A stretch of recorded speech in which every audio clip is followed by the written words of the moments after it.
오늘 말씀 보겠습니다. 창세기 7장 17절에서 20절까지 말씀입니다. 홍수가 땅에 40일 동안 계속된지라 물이 많아져 방주가 땅에서 떠올랐고 물이 더 많아져 땅에 넘침에 방주가 물 위에 떠다녔으며 물이 땅에 더욱 넘침에 천하의 높은 산이 다 잠겼더니 물이 불어서 15규빗이나 오르니 산들이 잠긴지라. 이제 7장도 끝부분에 이르는데요. 오늘 본문 말씀 앞부분, 지난주 우리가 설교한 말씀, 그리고 이제 남은 것이 21절에서 24절까지인데요. 지금 이 내용은 어떤 내용인가 하면 문자적으로 보면 하나님이 노아에게 명하신 대로 다 방주에 들어가니까 방주의 문을 닫으신다고 그래요. 그렇게 문이 닫히고 나니까 홍수가 땅에 지금 40일 동안 계속해서 내립니다. 그래서 온 땅이 물로 덮여서 천하의 높은 산이 다 잠겼다고 그러죠. 자, 오늘 제목입니다. 천하의 높은 산이 다 잠겼더라. 여러분은 어떻게 생각하세요? 천하의 높은 산이 다 잠겼다. 그럼 천하라는 그 의미는 이 세상에 있는 모든 산들, 그 높은 산들 다 잠겼다. 이제 그렇게 우리가 느껴지잖아요. 이 말씀이 과연 무슨 말씀인가가 이제 오늘 말씀의 핵심입니다. 왜냐면은 20절에 보니까 물이 15규빗이 오르니까 산들이 잠겼다고 그래요. 그러면 19절과 20절의 관계는 도대체 뭘까? 천하의 높은 산이 잠겼다고 해놓고 20절에는 15규빗이 오르니까 산들이 잠겼다고 그러면 이게 도대체 무슨 말일까 하는 얘기죠. 15규빗이 몇 미터라고 했습니까? 7.5m라고 했죠? 그럼 7.5m 물이 부르면 산들이 잠기느냐 하는 얘기입니다. 그것이 천하의 산이, 높은 산이 다 잠길 수가 있겠느냐 하는 얘기죠. 그래서 말씀을 문자로 보는 사람들은 이것을 정당화시키기 위해서 또 다른 방법으로 해석을 해요. 천하의 높은 산이 다 잠기고 나서 7.5m, 15규빗이 오르니까 또 산들이 잠겼다. 이런 식으로 이제 해석을 하는데 그런 말이 아닐 거겠죠. 우리가 지금까지 본 그런 내용으로 보면 문자적인 말씀이 아니란 얘기죠. 그렇게 물이 불어서 온 땅에 잠기니까 그 결과 이제 뒷절에 나오는 거죠. 21절부터 이제 쭉 24절까지 나오는 것은 땅 위에 움직이는 생물은 다 죽었다고 합니다. 그런데 노아와 그 7 가족들과 암수 한 쌍씩 들어간 짐승들만 살았다고 그렇게 말을 해요. 그러니까 이 말씀을 보면서 우리는 또한 어떠한 상상을 합니까? 여러분 이 말씀을 문자적으로 볼 때 어떤 상상을 해요? 노아가 만든 방주라는 목선이 있죠. 그리고 40일 동안 쏟아붓는 홍수가 있어서 천하의 높은 산들이 다 덮일 정도로 물이 넘쳐 땅에 있는 모든 생물들이 다 죽은 것으로 실제적인 그런 사건으로 우리가 생각을 하지 않습니까? 그러니까 저도 마찬가지였어요. 우리가 이 진리 말씀을 알기 전에 교회 다니는 사람들은 누구나 다 그렇게 생각을 했을 겁니다. 왜냐하면 진화론이 아니라 창조를 믿기 때문에 우리가 창세기를 읽으면서 하나님이 창조를 의심 없이 사실로 우리가 받아들였습니다. 그리고 그렇게 의심이 없으니까, 그리고 그걸 우리가 믿는다는 그런 우리 생각으로 믿으니까 나는 구원을 받은 자가 맞구나, 나는 하나님의 백성이 맞구나 하고 생각을 했잖아요. 물론 이 세상을 하나님이 창조를 하셨죠. 당연히. 그런데 그런 역사적 사건을 내가 믿는다고 하는 것이 나의 구원과 무슨 상관이 있습니까? 노아와 그의 7 가족과 암수 한 쌍씩 방주에 들어간 동물들은 다 살았다고 하는 그것이 나의 구원과 무슨 상관이 있느냐 하는 겁니다. 그건 내 밖의 일이죠. 내 밖의 사건이면 사실 그건 나하고는 아무 상관이 없는 거예요. 그러니까 이 사건이 내용으로서 그 안에 담긴 어떤 의미가 있는데 그게 내 안에서 이루어져야 한다는 그런 말이에요. 내 안에서 홍수가 내리고 방주가 뜨는 등 나의 겉사람이 다 죽어버리는 그런 일들이 다 내 안에서 일어나야 한다는 것입니다. 그게 없으면 그건 나하고는 아무 상관이 없는 그런 일입니다. 그러니까 2000년 전에 예수 그리스도께서 나의 죄를 위해 십자가에 못 박혀 죽으셨대. 그런데 그 사실을 믿는다고 하는 것이 그게 구원이 되겠느냐 하는 얘기입니다. 그건 내 밖의 2000년 전에 있었던 일이죠. 그러니까 하나님이 성경을 통해서 말하고자 하는 자는 그 의도는 이게 너희 안에서 일어나야 한다는 그런 말입니다. 그 십자가가 우리 안에서 세워져야 하는 거죠. 거기서 그리스도와 함께 달려 죽어야 되는 겁니다. 다시 말해서 그 사건이 너희 안에 일어나지 않고 그 사실만 믿으면 믿었다고는 그 사실만 있는 거예요. 그러면 이 십자가는 나하고는 아무리 상관이 없다는 겁니다. 그러니까 이 성경 말씀이 사실이냐가 중요한 게 아니라, 물론 사실이겠지만 이 성경 말씀이 예수 그리스도라는 아들을 통해서 우리 내면 안에서 그와 함께 죽고 함께 살아나야 하는 것을 말하고 있다는 것입니다.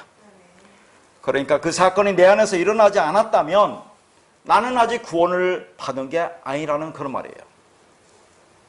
자, 17절에 보니까 홍수가 지금 40일 동안 계속되었다고 했죠. 자, 그러면 이제 지금까지 우리가 쭉 말씀을 드렸으니까 홍수, 비, 물, 말씀, 진리, 하나님 자신, 예수 그리스도 자신이잖아요. 그걸 우리가 지금 창세기 7장 11절에 하늘의 창문들이 열려하고 말라기 3장 10절에 하늘문을 열고가 똑같은 단어로 되어 있다고 했죠. 뭡니까? 샤마임, 아룻바, 파타흐라는 그 세 단어로 똑같이 되어 있어요. 그러니까 지금 창세기의 이 홍수 사건, 하늘의 창문들이 열려서 비가 내린다는 이 말과 말라기에서 말하는 그 11조라는 것은 열의 하나, 하나님 말씀 진리, 예수 그리스도라는 그 말씀을 우리가 받아서 내 성전에 차오면 그러면 나라는 성전 안에 그 복이 쌓이는 거 아니겠습니까? 자, 그걸 말하고 있다고 설명을 드렸습니다. 그러니까 하늘에서 내리는 홍수, 비는 예수 그리스도죠. 그러니까 11조라는 걸 자꾸 뭘 하나님께 드린다고 생각하면 안 돼요. 열의 하나를 우리가 받는 겁니다. 내 양식의 창고에 채우는 거예요. 그걸 복음서에서 뭐라고 하죠? 믿음이라고 하고 사랑이라고도 하고 국률, 자비, 의라고 합니다. 그런 진리 말씀이라는 얘기죠. 그러니까 하늘에서 내려주시는 그 만나를 내가 예수 그리스도의 생명의 떡으로 받아 먹으면 나라는 마음 성전에 양식이 가득 차는 것이고, 그럼 그게 뭐라고 했어요? 복, 바라크라고 했죠. 이 세상에서 가장 좋은 것, 성령, 진리의 말씀으로 그게 생명이라고 했습니다. 그래서 창세기에서는 하늘문이 열리면 비가 온다고 했고, 말라기 3장에서는 하늘문이 열리면 복을 부으신다고 한 것입니다. 자, 그러면 거기서 40일 동안 홍수가 내렸다고 하는 것은 뭐라고 했어요? 말씀으로 시험을 받는 기간이라고 했죠. 내 육이 씻겨 나가는 겁니다. 그래서 16절에 문을 닫으시니라가 닫다, 이게 사가라라는 단어라고 했죠. 그렇게 문을 닫으면 안과 밖이 어떻게 됩니까? 구분이 되는 거죠. 그러면 그걸 구원이라고 했어요. 그런데 이것을 또 내 안에서 일어나는 일로 생각해야 한다고 했습니다. 자, 그러니까 지금 이 노아의 홍수 사건, 이 방주 사건은 이중적인 의미가 있어요. 그러니까 우리가 방주 안에 들어가면 그러면 구원의 완성이잖아요. 그럼 방주 안에 들어가지 못하고 방주 문 밖에 있으면 그 영원히 멸망당하는 거 아니겠습니까? 그런 것으로도 말씀을 하지만, 아까도 말씀드렸지만 이것이 내 안에서 일어나는 내 사건이어야 된다고 그랬어요. 그러니까 방주의 문이, 내 안에서 방주의 문이 닫히면 겉사람과 속사람으로 이렇게 분리되는 겁니다. 이게. 자, 그러니까 지난 시간에도 우리가 봤지만 양의 우리에 들어가는 거, 자, 양의 우리 들어가면 뭐로 들어간다고 했어요? 죽으로 들어간다고 했잖아요. 제물로 들어가는 거죠.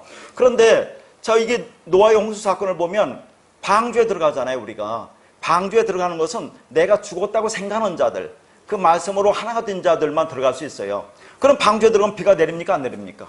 비를 맞아요? 안 맞아요? 안 맞는데 제가 뭐라 했습니까? 40일 동안 비가 내린다는 것은 그 말씀을 우리가 양육받는다고 했죠. 그러면 방주 안에 들어가는데 비가 나한테 내리지 않는데 어떻게 양육받아요? 그러니까 이것은 내 안의 사람이 구원을 받는다는 것은 내 겉의 사람, 방주 밖에 있는 그 내 겉의 사람이 그 말씀의 양식으로 해서 내가 지금 씻겨져 나가는 겁니다. 내 육이 죽어 나가는 것을 그걸 말하고 있는 거죠. 그게 양에 우리 들어가서 죽는 것으로 그렇게 예수님께서 오셔서 그렇게 설명해 주는 거예요. 그게 이중적인 의미가 있는 겁니다. 그러니까 방주 안에 들어가는데 언제 우리가 비를 맞습니까? 40일 동안에? 안 맞아요. 그런데 그게 구분되는 겁니다. 내 육과 내 영이 다시 말해서 밖에 있는 내 겉사람이 그 말씀으로 내 육신 생각이 죽는다고 그렇게 말을 하고 있는 거예요. 그러면 결국 뭐만 남습니까? 방주, 성전, 진리만 남는 거죠. 그렇게 영과 육의 구분을 통해서 나의 소속이 바뀌는 겁니다. 이걸 뭐라고요? 구원과 심판이라고 하는 거죠. 그러니까 나의 겉사람은 심판받고 그리고 속사람으로는 구원을 받는 겁니다. 자, 그래서 이런 말씀이 있죠. 베드로전서 1장 9절에는 뭐라고 합니까? 믿음의 결국 곧 영혼의 구원을 받음이라.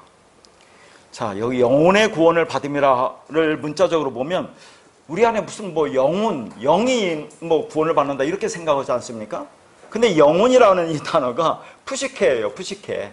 혼적인 개념입니다. 우리 육이 그렇게 죽으면 그러면 푸시케가 죽어서 그것이 구원받으면 푸뉴마가 된다는 그런 말이에요. 이게 영혼이 푸시케입니다. 그 영혼이 푸시케가 구원을 받는 거예요. 그 믿음, 그 말씀이 내 안에 들어오면 나의 혼이 죽고 그래서 영으로 바뀌는 거, 그것을 말하고 있는 거죠. 그러니까 우리 소속이 바뀌는 겁니다. 그래서 죽었다고 하는 것은 푸시케가 푸뉴마로 바뀌는 거예요. 그 영혼이라는 게 푸시케입니다. 다른 게 아니고 그걸 죽었다고 하는 거죠. 나의 육신 생각에 죽는 겁니다. 그러나 자, 그렇게 내 육이 죽고 영으로 우리가 구원을 받았다고 해서 푸시케가 완전히 없어집니까? 남아있습니까? 여전히 남아있잖아요. 푸시케가 여전히 나에게 남아있어서 나를 따라다닙니다. 여러분을 따라다녀요. 그런데 이 잔상은 나의 실체가 아니죠. 나의 실체가 아니기 때문에 하나님이 그것에서 나오는 것을 가지고는 심판하지 않는다, 그런 얘기예요. 그걸 카운트하지 않는다는 얘기입니다. 그런데 우리가 구원을 받았으면 완벽해야 된다고 생각하는 사람들 있잖아요. 성화주의자들. 그 자체가 틀린 말은 아니에요. 아니지만 그 완벽이라는 것이 나의 기준으로 완벽한 것으로 생각하고 판단하는 것이 문제입니다. 그러면 인간의 기준으로 완벽하다는 것이 도대체 뭡니까? 화가 나는데도 꾹 참는 거, 부드러운 음성과 온화한 미소로 그런 눈으로 바라보면서 온유하고 겸손한 거, 그렇게 인격적으로 훌륭하게 되는 거, 그렇게 되면 그게 완벽한 사람이 되는 겁니까? 그런 사람을 이 세상은 열광하잖아요. 그런 게 아니에요. 화가 나는데 그 화를 안 내는 사람은 그냥 천성적으로 화를 잘 못 내는 사람들이 있어요. 그 온유한 사람이 있습니다. 물론 이 하나님의 말씀이 영이 말씀이 들으면 우리가 그렇게 들려고 해야 되겠지만 그걸 성경 말씀과 연관시키지 말라 그 말이에요. 연관시키지 말라 그 말입니다. 자, 파산 상태가 되었어요. 죽게 생겼는데 걱정을 안 합니까? 그렇게 평안이 없으면 구원을 받지 못한 겁니까? 그러니까 구원을 받았다면 그런 것까지 없어야 된다고 생각을 한다 그 말이에요. 그러니까 우리 안에 일어나는 어떤 현상을 가지고 복음을 생각하면 착각 속에 빠지게 됩니다. 물론 이 땅의 일들에 대해서 그 말씀을 들으니까 조금씩 초월의 모습으로 들어가지 않겠어요? 이 세상의 것들에 대해서 서서히 벗어나면서 집착을 하지 않는 모습도 나타난다 그런 얘기입니다. 나타나지 않는 게 아니잖아요. 그 말씀이 있으니까. 그런데 몸이 아픈데 할렐루야라고 할 수 있어요. 몸이 아파 불편한데 원망불평이 안 나오느냐 하는 얘기입니다. 그런 것에 초월해서 완벽으로 가야 한다고 하는 사람들, 성화를 이루어야 하고 이룰 수 있다고 생각하는 사람들은 또 다른 율법주의자가 되는 겁니다. 자, 오늘 말씀 17절을 보니까 물이 많아졌다고 그래요. 이 물이 많아졌다라는 이 많아졌다라는 단어가 라바라는 단어입니다. 라바. 그러면 우리는 생각하면 그냥 물이 비가 오니까 많아졌구나 이렇게 생각하는데 이 라바는 번성하다, 증가하다 그런 말이에요. 그러면 물이 말씀이죠. 진리죠. 진리가 충만해졌다 그 말이에요. 지금 하늘에서 말씀이 비가 그 진리 말씀이 내 안에 들어오니까 그 진리 말씀으로 내가 좀 충만해지고 있는 겁니다. 서서히. 그러니까 말씀이 충만하게 우리에게 임할수록 땅적 가치관이 하늘적 가치관으로 바뀌는 겁니다. 인격이 변한다는 그런 말이 아니에요. 이 말씀을 잘 알아둬야 됩니다. 땅적, 땅에서 모든 것을 땅으로 보고 생각하던 그런 율법적 사고가 뭘로 바뀌는 거죠? 하나님 마음으로, 하나님의 생각으로 그 진리의 말씀으로 우리가 점점 바뀌어가고 있다 그런 얘기를 하는 거예요. 자, 그걸 뭐라고 하냐면 방주가 뜨는 것으로 표현하고 있어요. 그러니까 방주가 땅에서 떠올랐다는 것은 땅적 존재인 우리가 하늘적 존재로 바뀌는 것을 말해요. 자, 그러면 거기 봐요. 물이 많아져 방주가 땅에서 떠올랐고 했죠. 그런데 여기서 생략된 말씀이 있습니다. 생략된 말씀이 뭐냐면 룸이라는 단어예요. 룸. 룸은 뭐냐면 높다, 높이라 그 말입니다. 그러니까 방주가 높이 땅에서 떠올랐다는 거죠. 그런데 이 룸이라는 단어는 높이라는 그런 문자적인 의미보다는 높은 차원이라는 그런 뜻이 있어요. 원래 룸이라는 것이 교만, 높은 것은 교만하잖아요. 그런데 그 단어가 때에 따라서 이렇게 좀 달리 써요. 이건 차원이 높은 것으로 변하는 겁니다. 그러니까 아래에서 위로 올라갔다는 것만 설명하는 것이 아니고 더 높은 차원, 보다 높은 수준으로 올라갔다는 그 말이에요. 근데 참 재미있는 것이 있어요. 이 단어 안에 어떤 뜻이 있느냐면 찬양하다, 칭찬하다라는 그런 뜻이 있습니다. 아니, 이 룸에 찬양하다, 칭찬하다는 그런 뜻이 있다니까요. 그러니까 우리가 부르는 찬양도 그 의미를 알고 보면 상당히 귀하죠. 얼마나 귀합니까? 근데 진짜 찬양은 높은 수준으로 올라간다 그 말입니다. 높은 수준으로 올라간다. 아까 뭐라 했어요? 땅적 가치관에서 하늘적 가치관으로 더 높이 올라가는 것, 그것을 찬양하다 그랬어요. 그러면 제가 그동안에 찬양하다는 말을 또 어떻게 설명했습니까? 찬양하다. 여러 번 말씀드렸잖아요. 땅적 존재로 우리가 아랫말을 하던 자가 하늘적 존재인 위말을 하는 것을 찬양하다라고 여러 번 말씀드렸잖아요. 자, 그 말씀이 대표적으로 로마서와 에베소서에서 나오거든요. 로마서 2장 29절에 보면 그런 말씀이 나옵니다. 칭찬이 사람에게서 아니요 다만 하나님에게서니라 라고 나와요. 이 칭찬이 찬양이라고 했어요. 지금 이 상황은 무슨 상황입니까? 육신의 할례가 할례가 아니라 마음의 할례가 할례라고 하는 그 장면에서 하나님이 말씀하시는 거거든요. 예수님께서. 그러니까 로마서니까 이제 사도 바울이 이제 그렇게 이제 말씀을 하는 거예요. 이 말씀이. 그러면 마음의 할례라는 게 뭡니까? 내 육신 생각 죽는 거잖아요. 즐기고 즐기는 율법적 본성이 죽는 거. 그것이 잘라내는 거죠. 그건 누가 하는 겁니까? 우리가 하는 게 아니에요. 하나님이 하는 거다. 그래서 그 칭찬이 사람에게서 하는 게 아니라 하나님에게서 나온다고 그렇게 얘기했던 거예요. 그렇게 우리를 죽이는 건 그것이 하나님의 찬양입니다. 그게. 그러면 우리가 이 말씀을 깨달으면 아랫 그런 말을 하던 자가 땅적 존재인 우리가 아랫말을 하던 자가 율법적인 그런 말을 하던 자가 위말 하늘적 존재의 말을 하는 것을 우리가 찬양이라고 했잖아요. 에베소서 1장 보면 그 말씀이 많이 나옵니다. 그러니까 여기서도 땅적 가치관에서 하늘적 가치관으로 더 높이 올라가는 거. 그러니까 말씀을 율법으로 보지 않고 진리로 보고 있다는 그런 말을 칭찬하다, 찬양하다 그런 얘기입니다. 그건 누가 먼저 한다고요? 하나님이 십자가에서 죽으시고 예수 그리스도께서 십자가에 죽으시고 말씀으로 우리 안에 들어오셔서 그렇게 우리를 진리의 사람으로 만들어가는 거, 그걸 하나님이 찬양한다고 하는 거예요. 그럼 우리가 진짜 그 진리 말을 하면 이제 하나님을 우리가 찬양하는 것이 된다고 그랬어요. 자, 그러니까 여기서 높다라는 그 말이 찬양하다라는 그런 의미가 있다는 그런 말입니다. 자, 이런 말을 우리가 그동안에 배운 말씀으로 보면, 지난 시간에 배운 말씀이 있는데, 지난 시간인가 뭐 배운 말씀, 에베소서 4장 13절에 보면 이런 말씀이 있죠. 우리가 다 하나님의 아들을 믿는 것과 아는 일에 하나가 되어 온전한 사람을 이루어 그리스도의 장성한 분량에 충만한 데까지 이르리니. 자, 이렇게 되는 것이 방주가 땅에서 더 높이 떠올랐다는 그런 것으로 그걸 찬양이다, 그 말입니다. 자, 여기서 우리가 봤죠? 하나님의 아들을 믿는 것과 아는 일이 뭐라고 했어요? 하나님의 아들의 그 믿음과 그 말씀과 그 진리와 아는 것, 아는 것, 그 하나님을 아는 것, 하나님을 아는 게 뭐라고 했습니까? 하나님과 연합되는 거예요. 그게 하나가 되는 거. 그러면 그게 온전한 사람이 된대요. 그러면 그리스도의 장선 분량이 충만한 데까지 이르리니라고 말하고 있어요. 그런 것을 찬양이다 하는 겁니다. 그런 것을. 그렇게 되면, 그런 존재가 되면 그것이 우리가 하나님을 찬양한다, 그 말이에요. 자, 18절에 보니까 저 방주가 높이 올라간 것뿐 아니라 물 위에 떠다녔다고 그러죠?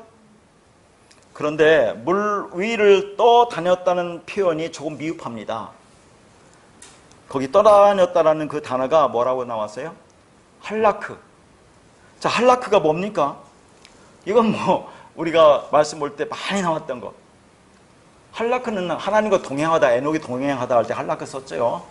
하나님과 동행한다는 것은 하나님과 그 말씀으로 하나가 된다는 얘기예요. 함께 걸어가는 거. 하나님과 우리가 어떻게 함께 걸어갑니까? 그 말씀으로 연합되면 함께 걸어가는 거라고 했죠.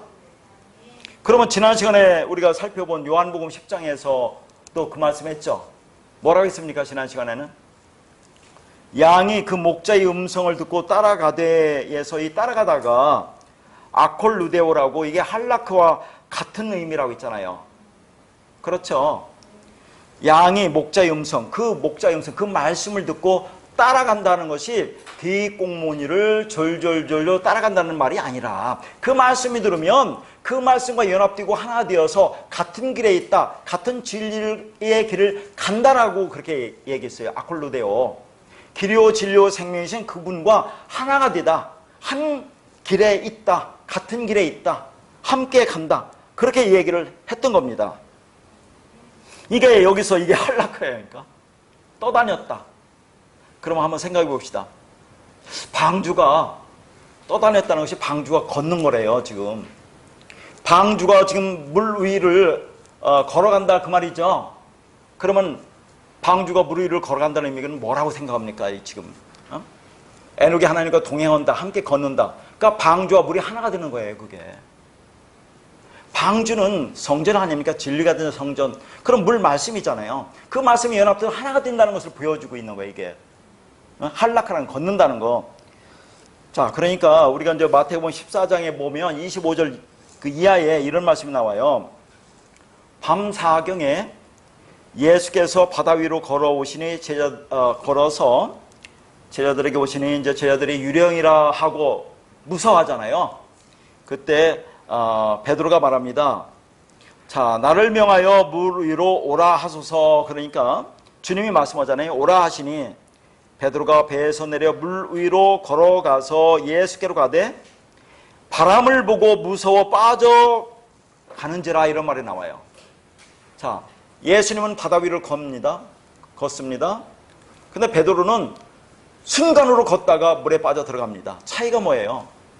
예수님 말씀 진리잖아요. 바다는 물 말씀 진리와 연합되고 하나가 되니까 걸어가는 거예요. 그게 그러니까 바다가 예수님이 다리가 되는 거예요. 걸어간다, 그 말입니다. 연합되고 하나가 되는 거죠.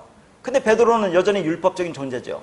그러니까 그게 연합되지 못하니까 빠져서 죽는 거다 하는 것을 표현하고 있는 겁니다. 자, 그러니까 물은 말씀이잖아요.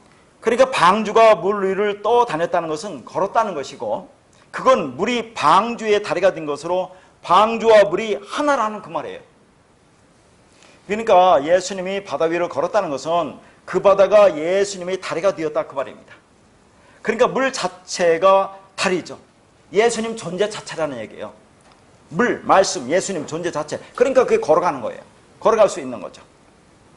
그러니까 이 물도 방주와 하나 한 몸입니다. 그런데 누구에게는 반대가 된다 하는 얘기죠. 베드로는 빠져 들어갑니다. 그러니까 이 바다가 베드로에게는 저주의 바다가 되는 거죠. 그 물에 빠져 죽습니다. 그런데 그 언약의 말씀으로 내가 존재가 되었다면 말씀으로 걷는 겁니다.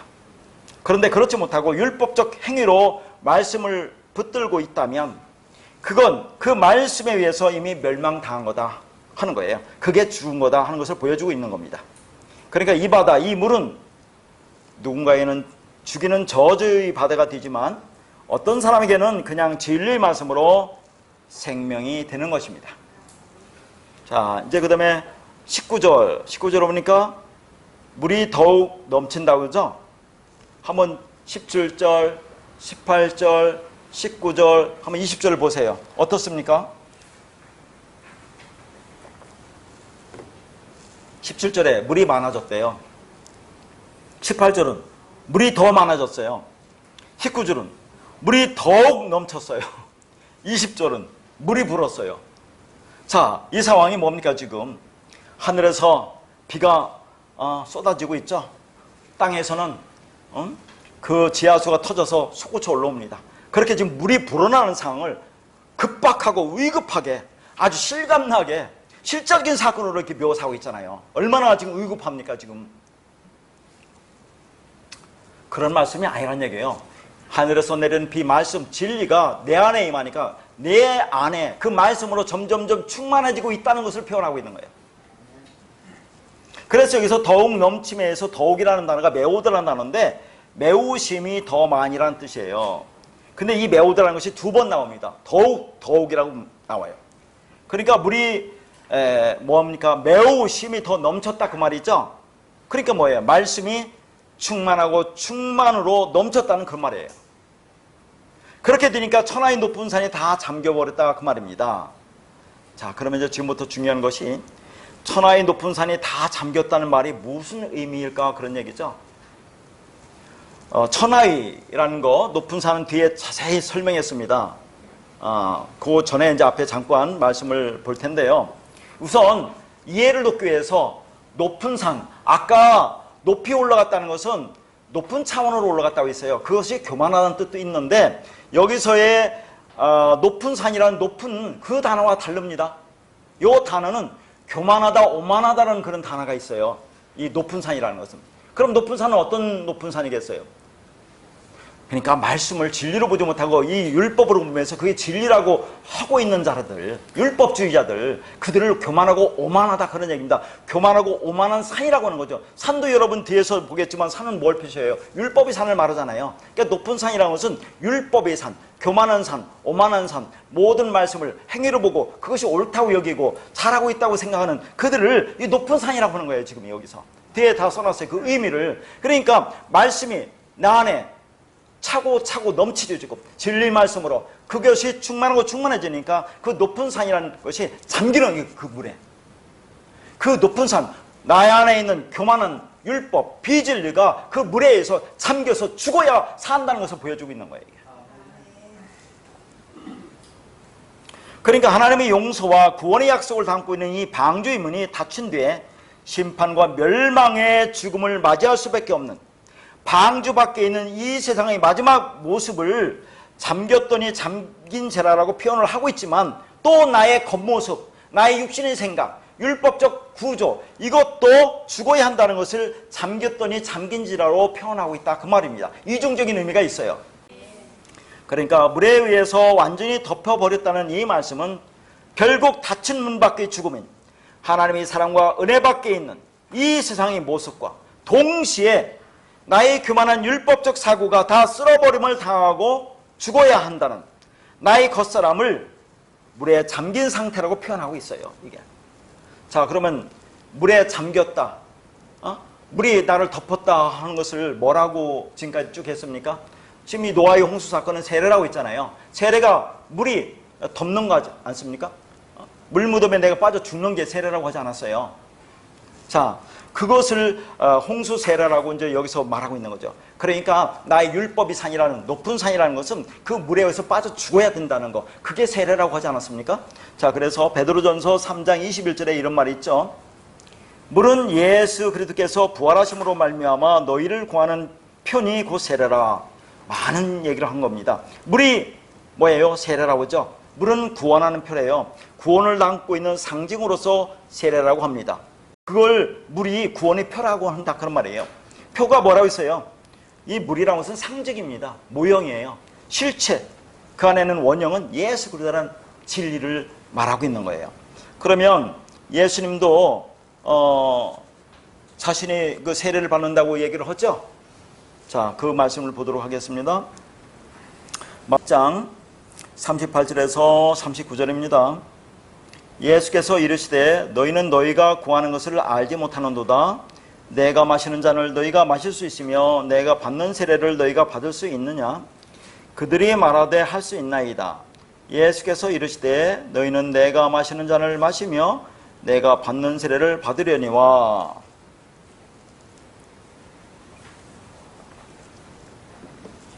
예수님이 받으시는 세례가 뭐예요?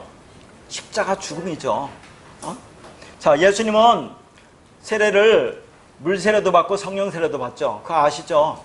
물세례는 누구한테 받습니까? 세례 요한한테 받아요. 그런데 그 물세례를 받고 올라올 때 성령이 하늘에서 비둘기같이 내린다고 하죠. 그게 성령 세례라고 하는 거죠. 근데 구체적으로는 십자가의 죽음을 성령 세례라고 하는 겁니다. 자, 그 예수님 받으시는 여기서 이 세례는 이 십자가의 죽음입니다. 그러니까 성도도 이 땅에서 그 죽음을 죽는 것이기 때문에 너희도 내가 받을 세례를 받게 될 거라고 얘기하는 거예요, 이게. 그러니까 예수님의 세례는 우리를 위해서 죽으신 십자가의 죽음을 말하는 것이고, 우리가 받을 이 땅에서의 우리 세례는 뭡니까? 그 예수 그리스도의 죽음과 연합하기 위해서 하나가 되기 위해서 죽어야 하는 그 하나님의 은혜만을 우리가 믿어야 되는 자기 죽음을 얘기하는 거죠. 자기 부인을 말하는 겁니다. 그러니까 노아의 홍수 사건은 예수님의 십자가 죽음을 얘기하는 거예요. 예수님이 물에 빠져 죽음으로 우리를 구원하는 그런 얘기입니다. 로마서 6장 3절에서 5절까지 말씀입니다. 무릇 그리스도 예수와 합하여 세례를 받는 우리는 그의 죽으심과 합하여 세례를 받는 줄을 알지 못하느냐? 그러므로 우리가 그의 죽으심과 합하여 세례를 받음으로 그와 함께 장사되었나니 이는 아버지의 영광으로 말미암아 그리스도를 죽은 자 가운데서 살리신 것 같이 우리로 또한 새 생명 가운데서 행하게 하려 하심이라. 만일 우리가 그의 죽으심과 같은 모양으로 연합한 자가 되었으면 또한 그의 부활의 모양과 같은 모양으로 연합한 자도 되리라. 자, 물, 세례, 물은 홍수, 비, 하늘에서 내려오는 하나님의 약속의 말씀, 진리의 말씀, 예수 그리스도죠. 그걸 지금 창세기에서 어떻게 표현하고 있어요? 여러분 봤던 거, 홍수가 덮였다고 하고 비가 쏟아졌다고 하고 큰 기품의 샘들이 터진 것으로 하늘의 창문들이 열린 것으로 지금 표현하고 있어요. 그것은 주님의 심판으로 누군가에게는 진리의 말씀으로 다가와 생명길로 간다는 것을 말하고 있고, 어떤 자에게는 율법으로 비진리로 알아듣고 행하다가 영원히 멸망의 길로 가게 된다고 하는 것입니다. 그런데 그거의 출발점은 뭐라고 있어요? 그 안에 담겨있는 말씀. 자, 기쁨의 샘들이 터진다는 그 안에 담긴 말씀이 뭐라고 있습니까? 하나님의 은혜라고 있잖아요. 은혜. 은혜가 그 안에 담겼다고 있어요. 샘이라는 그 샘은 그 눈이라는 아인에서 왔는데 그 아인은 뭐라고 있어요? 하나님의 은혜의 출처라고 했습니다. 자, 그래서 모든 것은 하나님의 은혜다. 그렇게 홍수는 하나님의 은혜의 일하심이라고 있어요. 그러니까 하나님의 일하심에 의해서 우리는 그리스도와 함께 죽는 겁니다. 지난 시간에 본 거 도살을 당하는 거죠. 이 육신, 육체, 몸, 살덩어리, 바사로는 이제 그냥 끝이 난 겁니다. 그러니까 여러분이 손발을 움직여서 하는 모든 것은 이미 죽은 거예요. 그렇게 말하면 또 이 복음을 또 이상하게 받아들이니까 문제예요. 그러니까 더 이상 아무것도 안 해도 된다 그 말입니다. 그 안에 담긴 것은. 그런데 거기에 머물러서는 안 되겠죠. 그러니까 우리는 복음을 자기 유익으로, 이익의 재료로 삼아서는 안 된다 그 말입니다. 그런 수준에 머무르면 복음을 정말 간사한 것으로 이용하는 것이 돼요. 자, 그러니까 우리가 예수와 합하여 세례를 받았다는 것은 그와 함께 도살당함이라고 했습니다. 십자가에서 그와 함께 나의 육신의 생각이 못 박히는 육의 죽음을 말하는 거죠. 그래서 나의 더러움이 다 씻겨 나가는 것을 말합니다. 하나님께서 나의 더러움, 율법적인 본성인 율법적 선악구조를 쓸어버리는 거예요. 다 어린 양과 함께 그 어린 양으로 도살당하는 겁니다. 제물이 되어 하나도 남지 않고 다 태워져 죽는 거예요. 죽어 없어지는 겁니다. 근데 지금 여기서 사도 바울은 로마 성도들에게 그렇게 말하죠. 자, 예수 그리스도 합하여 세례를 받았다고 말하잖아요. 언제 로마 성도가 예수 그리스도와 함께 합하여 세례를 받았습니까? 그러면 우리는 언제 예수 합하여 세례를 받았어요? 그러니까 시간과 공간을 초월해서 그리스도와 합하여 세례를 받는 그 세례에 참여한 구원한 자들이 있다고 사도 바울은 말하고 있는 거예요. 이게. 자, 그래서 거기 4절에 함께 장사되었다는 것이 쉰답토라는 그런 단어입니다. 함께 장사되었다는 것은 함께 매정되다, 함께 묻히다. 그러니까 자, 예수님과 함께 우리가 매정되었다는 얘기죠. 그게 뭐예요? 예수 그리스도와 함께 십자가에 죽었다는 그런 얘기를 하는 거예요. 죽어야 한다는 것을 얘기하는 겁니다. 그러니까 예수님은 양의 문으로 오셔서 먼저 양으로 도살당하죠. 먼저 죽으신단 말이죠. 그리고 영으로 그리스도로 부활하여 선한 목자의 음성으로 우리를 부르시고 우리를 그 양의 문으로 통과하게 하여 도살달 양으로 죽이셔서 그의 죽으심과 같은 모양으로 연합한 자가 되게 하는 것이죠. 그렇게 하는 것은 그의 부활과 같은 모양으로 연합한 자가 되게 하기 위해서 그런 겁니다. 그러니까 한마디로 그리스도와 함께 연합하여 십자가에 죽으면 그와 함께 연합하여 그리스도로 부활한다는 그 말이에요. 그렇게 죽어야 하나님께서 새 생명으로 그리스도로 살릴 수 있는 것입니다. 그래서 우리가 이제 방주에 들어가는 거, 방주에 들어가면 무슨 일이 일어나는지 모르잖아요. 그것을 예수님이 요한복음 10장에서 그 방주에 들어가서 어떤 일이 일어나는지를 보여주는 것이 양에 우리 들어가면 그 도살당할 양으로 들어가는 거잖아요. 제물로 드려진다는 것을 보여주는 거죠. 방주에 들어가면 너희들이 그렇게 40일이라는 그 40일이라는 광야 기간 동안에 저저렇게 그 말씀에 의해서 죽임을 당해야 되는 거다라는 걸 보여주는데, 그런데 방주 들어가면 물이 안 내리잖아요. 거기 비가. 그럼 뭘 보여줘요? 그 밖에 우리 겉사람이, 즉 비가 맞고 그 진리 말씀에서 처절하게 죽는 것을 그렇게 보여주는 거죠. 그렇게 죽으면 너희가 구원이야. 그러면 너희가 그 안에서 아들로 완성이 되는 것을 지금 보여주고 있는 거예요. 이게 이중적인 의미가 있는 겁니다. 그 겉사람이 죽는 거예요. 방주 밖에 있는 겉사람, 내 육이 죽는 것을 그렇게 표현하고 있는 겁니다. 그러니까 방주의 문으로 들어가는 것이 양의 문으로 들어가는 것이고, 그건 도살당할 양으로 죽는 것이고, 그게 뭡니까? 홍수, 비가 내리는 것이고, 그걸 세례라고 말하고 있는 거죠. 그렇게 죽으면 그리스도와 함께 살리심을 받는 겁니다. 그러니까 세례라는 것은 한마디로 죽음을 말하는 거죠. 도살당함의 죽음이 기다리고 있는 그 양의 문, 그 문을 통과한 자들만이 하나님께로부터 생명을 받는 것입니다. 그러면 그게 구원의 완성이에요. 그건 이 땅에서 이루어지고 가는 거예요. 나중에 죽고 이루어지는 게 아니라 이 땅에서 이 말씀을 받고 여러분이 이루어지고 가는 거라니까요. 그러니까 복음이라고 하는 것은 우리에게 분명한 상태를 보여주고 있는 거죠. 불분명한 게 아닙니다. 복음은 계시된 것으로 구원받은 것을 분명히 알 수 있다, 그런 얘기입니다. 그렇게 닫힌 문 밖의 세상은 그 구원의 표, 진리의 말씀에 의해서 덮여서 완전히 매몰되고 멸망되어진 베리 상태, 장사된 상태, 죽어서 끝난 상태입니다. 그렇게 그 모습을 높은 산이 다 잠겼다고 하는 거예요. 그러니까 산이 높은 산이 잠겨서 내가 그 말씀에서 죽어오면 그러면 그걸로 부활하는 거예요. 그걸 세례라고 지금 표현하고 있잖아요. 근데 그걸 깨닫지 못하면 영원히 멸망당한다는 것을 이중적으로 보여주고 있는 거예요, 지금. 자, 그러면 지금부터 천하의 높은 산이 다 잠겼더라 하는 천하의부터 볼게요. 천하의가 원어가 타하트, 콜 하샤마임이라는 단어입니다. 자, 그 원형이 샤마임이에요.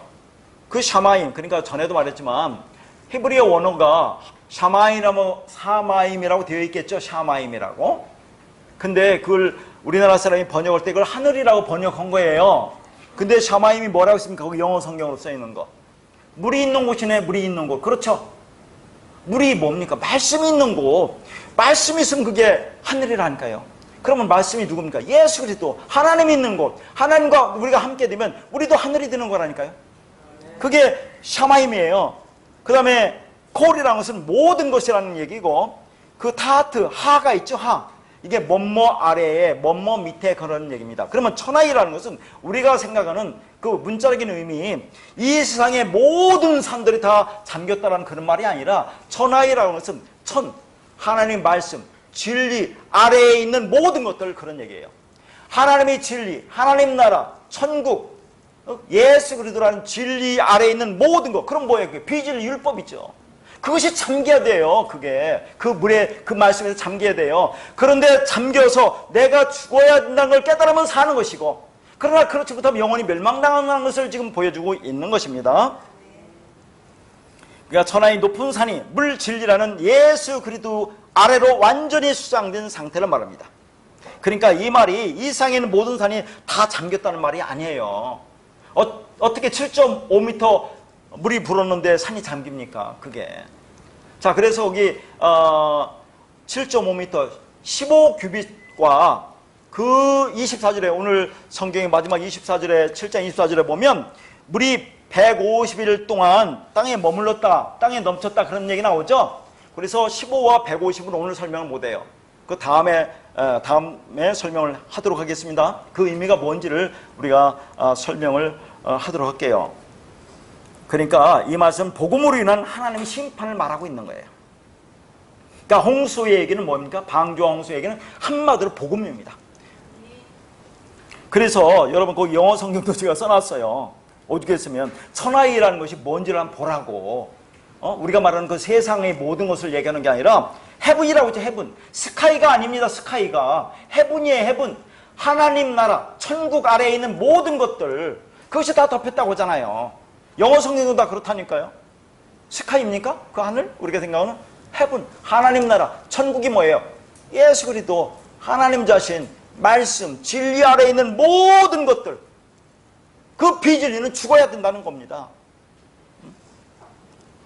그래서 여기 다시 한번 써놨습니다.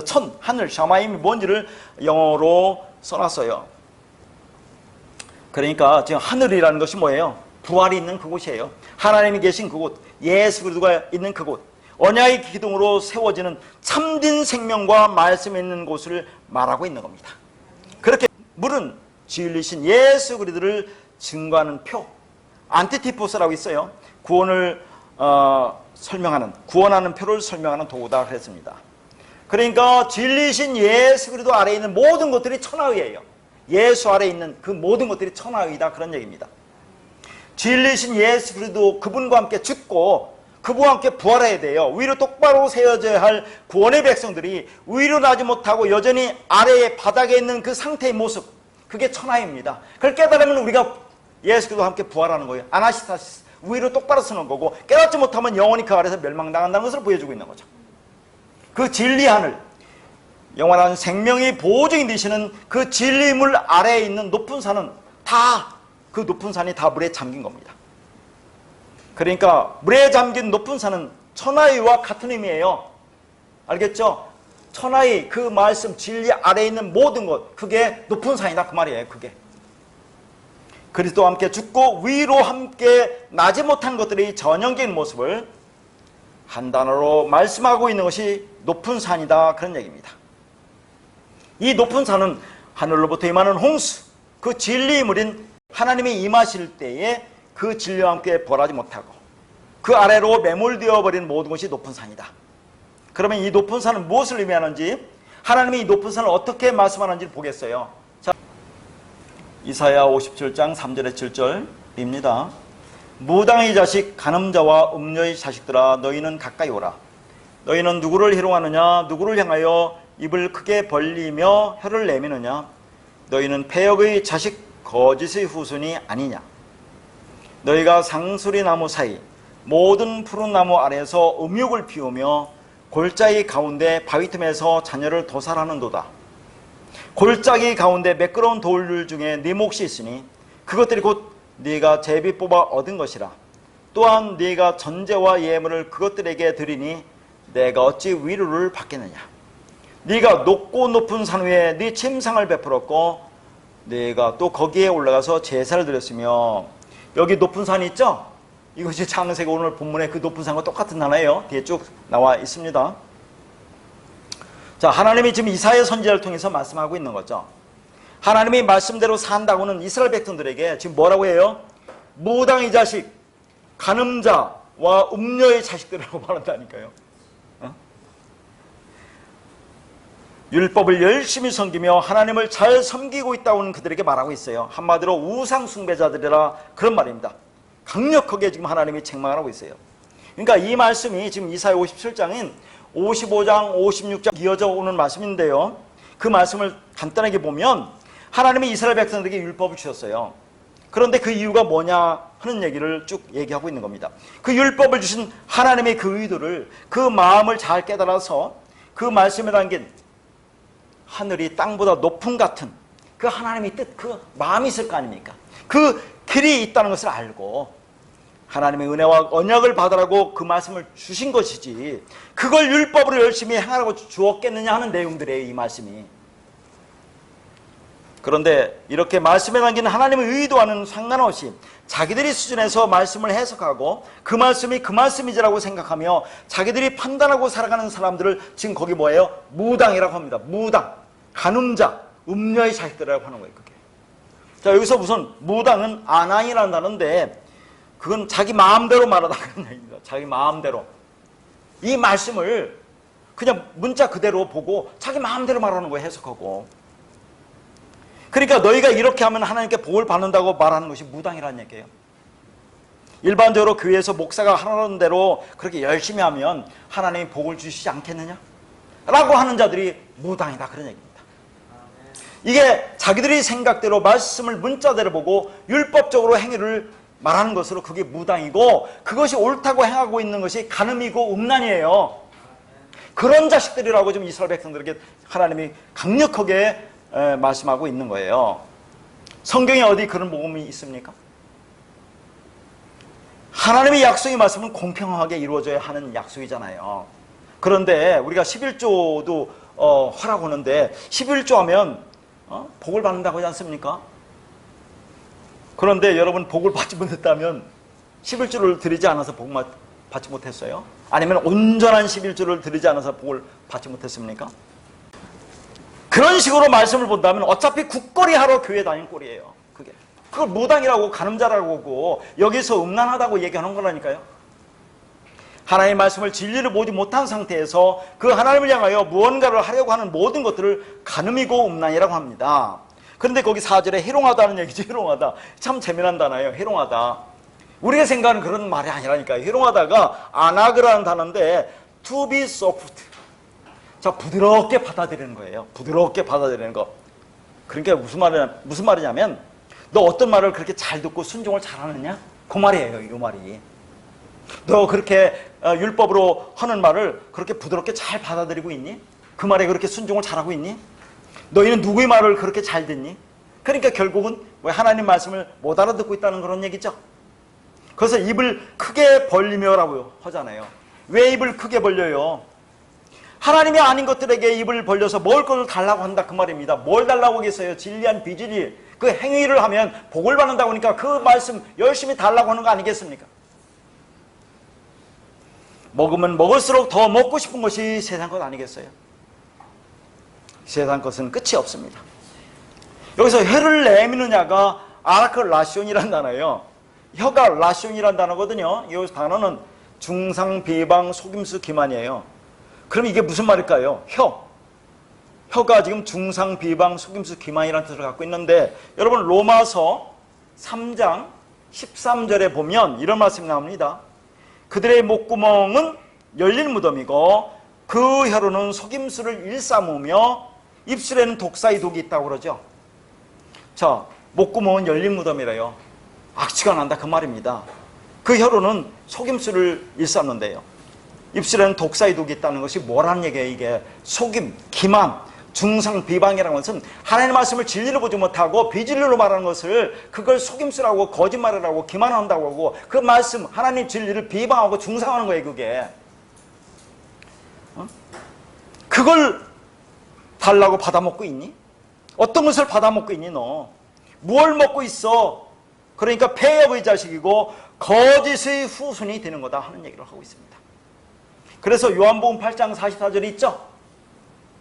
너희는 너희 아비 마귀에서 났으니 너희 아비 욕심대로 너희도 행하고자 하느니라. 그는 처음부터 살인한 자요 진리가 그 속에 없으므로 진리에 서지 못하고 거짓을 말할 때마다 제 것으로 말하나니 이는 그가 거짓말장이요 거짓의 아비가 되었음이라. 너희 아비가 마귀래요. 왜? 아비 욕심대로 하는 거니까. 욕심은 뭡니까? 에피투미야, 탐욕, 탐심, 모든 것을 둘러가지고 판단하며 살아가는 거. 그게 마귀 사탄 아닙니까? 그게 처음부터 살인한 자라고 하잖아요. 그게 예수님을 살인하는 거라니까요.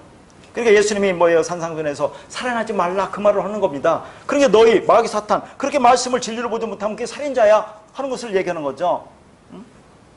그들을 뭐라고 하는 겁니까? 여기서 너희 아비가 거짓말쟁이인 마귀가 아니냐 그런 얘기입니다.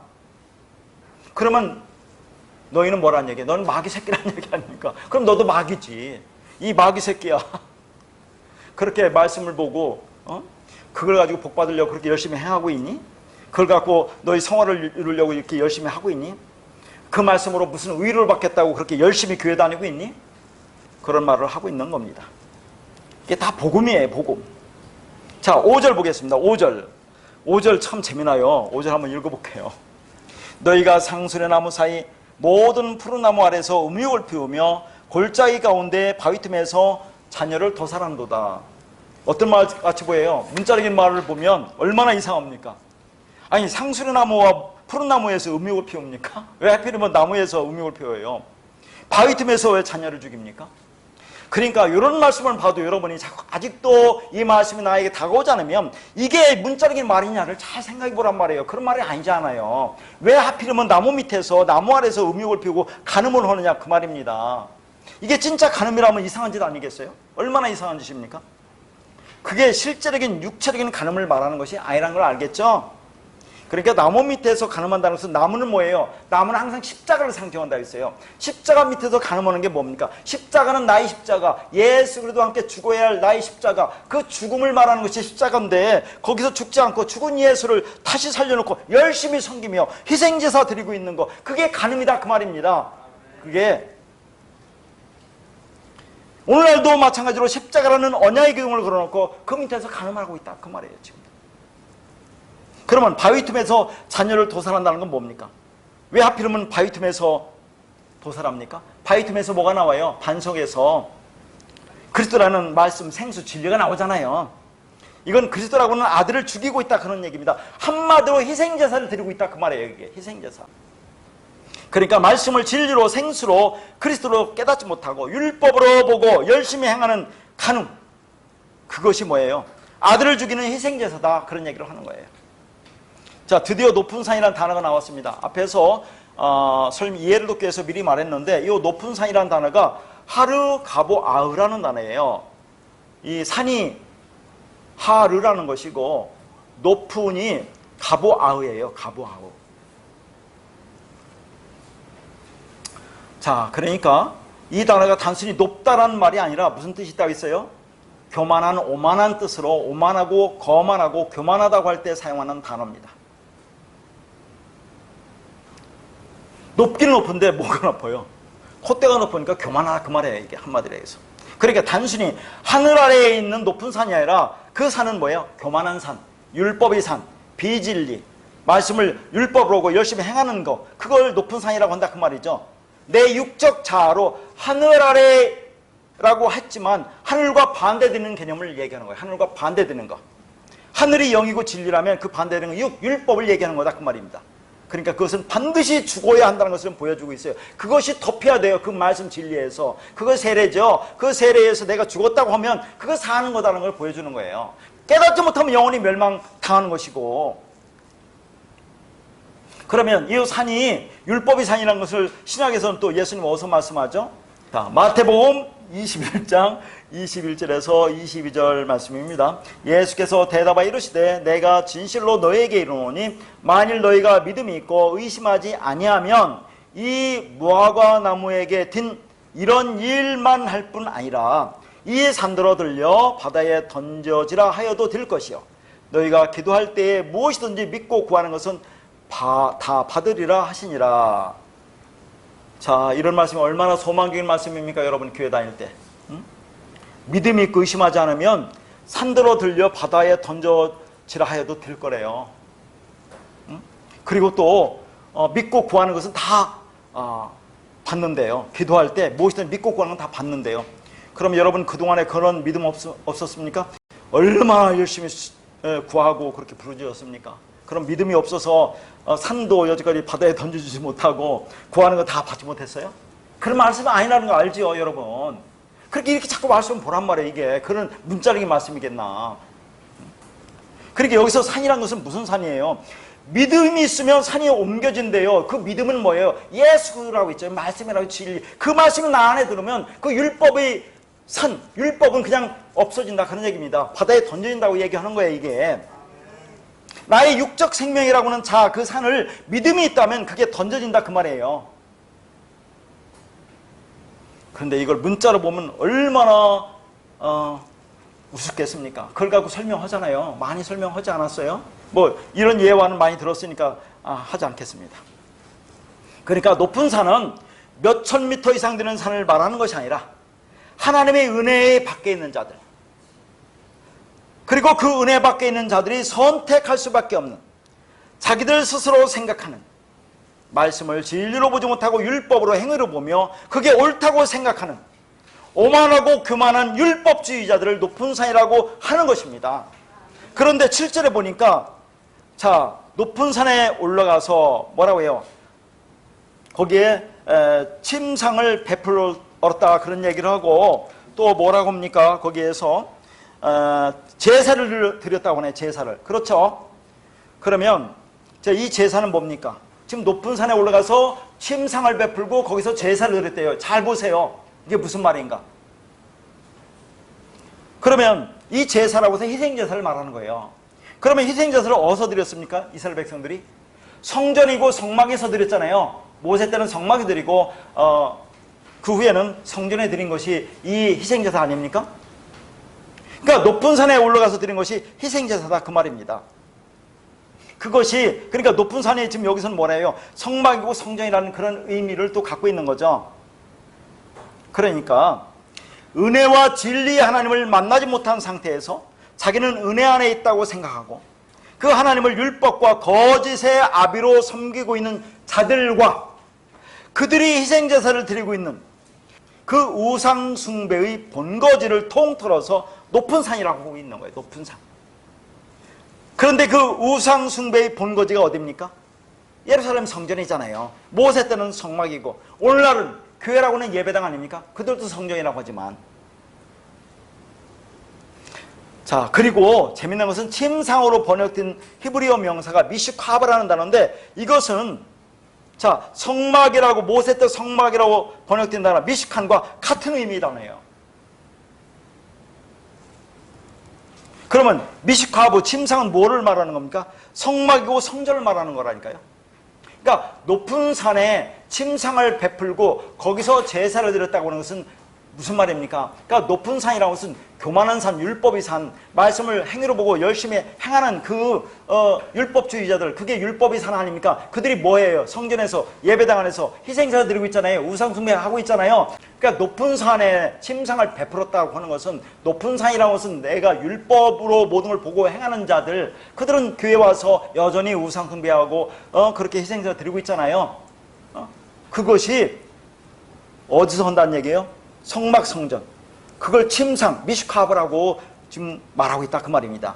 그러니까 히브리 명사 모세 때 말한 미슈칸과 성막이라는 미슈칸과 이 미슈카브 침상은 같은 의미를 갖고 있어요. 그러니까 침상으로 번역한 이 미슈카브는 진짜 잠자는 침상을 말하는 것이 아니다 그 말입니다.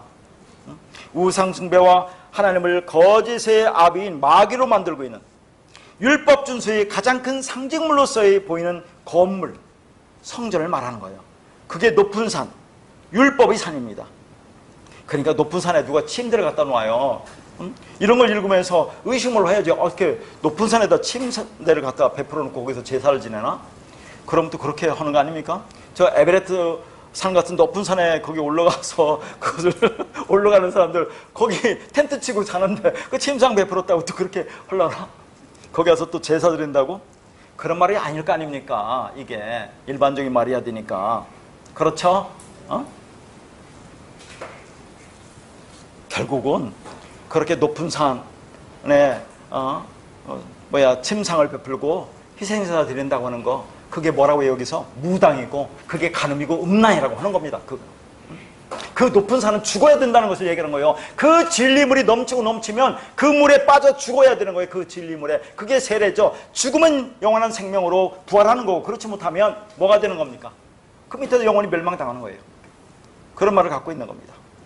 그러니까 오늘날 예배당이라고는, 그들은 성전에 나오죠. 모이는 이곳에서 열심히 행하고 있는 그들이 뭐예요?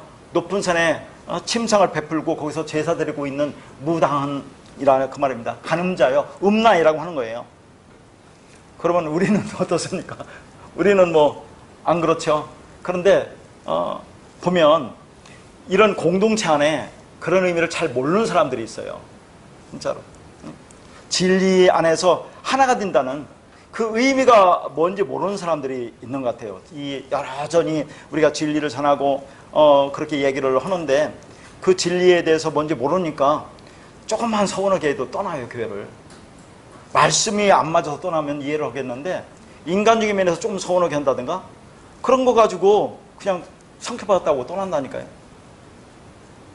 진짜 진리 공동체 안에서는 나의 죽음과 그리스도의 살리심의 은혜가 있기 때문에 그런 일이 일어나지 않는다는 얘기. 진짜 생명의 공동체라면, 진리 공동체라면 그런 일이 일어나지 않는 거예요.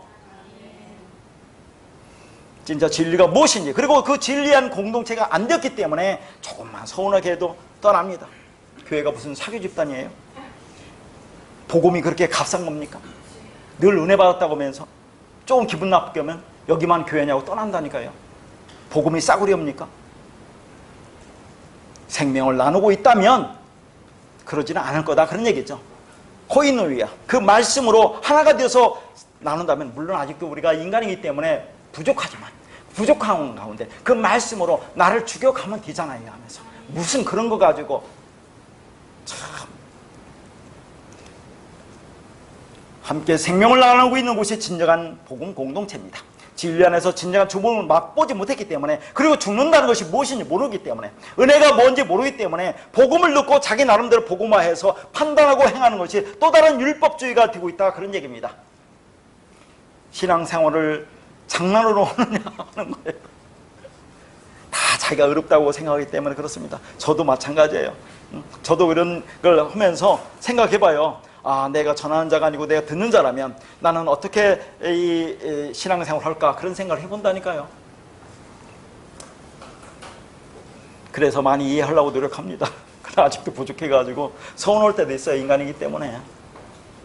그러니까 높은 산은 은혜의 하나님을 만나지 못한, 진리의 성전이 되지 못한 율법주의자들이 살아가는 삶의 모습이에요. 그게 그냥 하나님의 은혜를 받지 못한 교만한 성전인 그 자체를 말하는 것이 높은 산이다. 진리의 성전이 아닌 율법의 성전, 교만의 성전, 그걸 뭐라고 했어요? 아브라함이라고 있죠. 아브라함은 은혜의 성전인데 아브라함은 그것이 교만의 성전, 율법의 성전이라고 했어요. 그래서 아브라함에서 아브라함으로 이름이 바뀌는 겁니다. 자, 그래서 마지막으로 에레미야 3장 6절 말씀 보도록 하겠습니다.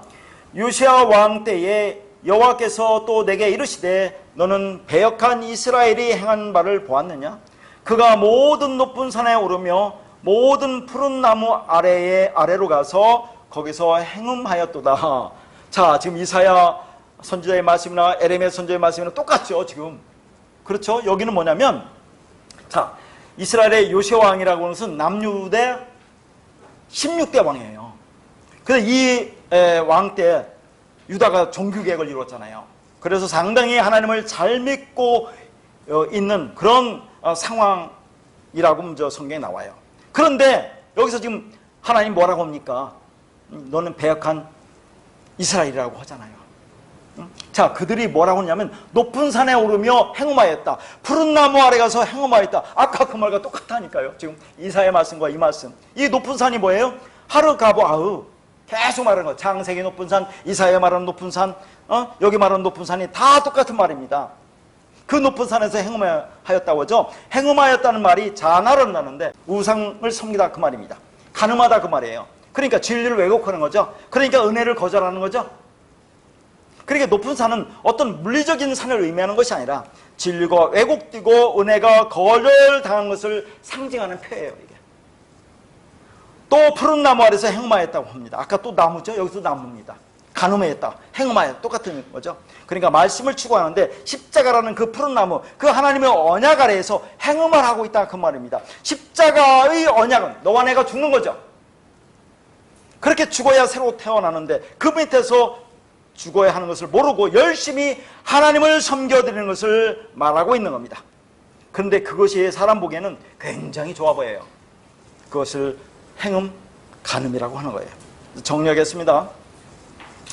홍수로 인해서 천하의 높은 산이 다 잠겼다는 말씀은 역사적으로 최대의 최악의 홍수가 쏟아지고 엄청난 쓰나미가 밀려와서 가장 높은 산인 에베레스트 산 같은 산까지 다 덮어버렸다는 그런 말이 아닙니다. 하나님의 은혜의 아름다움을 만난 사람들, 하나님의 은혜의 아름다움을 만난 사람이 누굽니까? 노아죠, 노아. 그래서 그 노아를 의롭다고 하잖아요. 그리고 그 7 식구들, 노아의 그 의로움을 전파의 말씀을 듣고 또 그들도 의롭게 된 그들을 제외한, 즉 그 은혜에서 실패한, 우리가 지금까지 쭉 말했던 그 창세기 6장 보면 어떤 사람 나옵니까? 은혜에서 실패한 자들, 은혜에서 떨어진 자들을 뭐라고 했어요? 네피림이라고 했죠? 자, 그것이 용사들이라고 했어요. 명성이 있다고 생각하는 자들. 그러니까 결국 물로 임하시는 하나님에 의해서 어떻게 되는지, 영원한 멸망이 무엇인지를 알려주는 용서의 방주, 그 문 밖에 있는 자들에 대한 심판의 말씀이에요. 그와 동시에 40이라는 말씀의 양육견을 통해서 나의 겉사람이 씻겨나가는, 나의 육신의 생각이 죽는 것을 의미하고 있는 겁니다. 다시 말해서 하나님께서 나의 더러움, 교만하고 오만한 높은 산, 율법이 산인 율법적인 사고, 율법적 선악구주를 쓸어버리는 거죠. 지난 시간에 봤던 어린 양과 함께 도살당할 양으로 함께 도살당하는 겁니다. 재물이 비어 피 한 방울 남지 않고 다 태워져 죽어 없어지는 겁니다. 그러니까 나의 겉사람은 심판받고 그리고 속사람으로는 구원을 받는 겁니다. 그래서 창세기 이제 7장 후반 마지막 다음 주에 볼 말씀 보면 땅 위에 움직이는 생물들이 다 죽었다고 나와요. 그 코에 생명의 기운이 숨이 있는 것은 다 죽었다라고 나오고 끝이 납니다.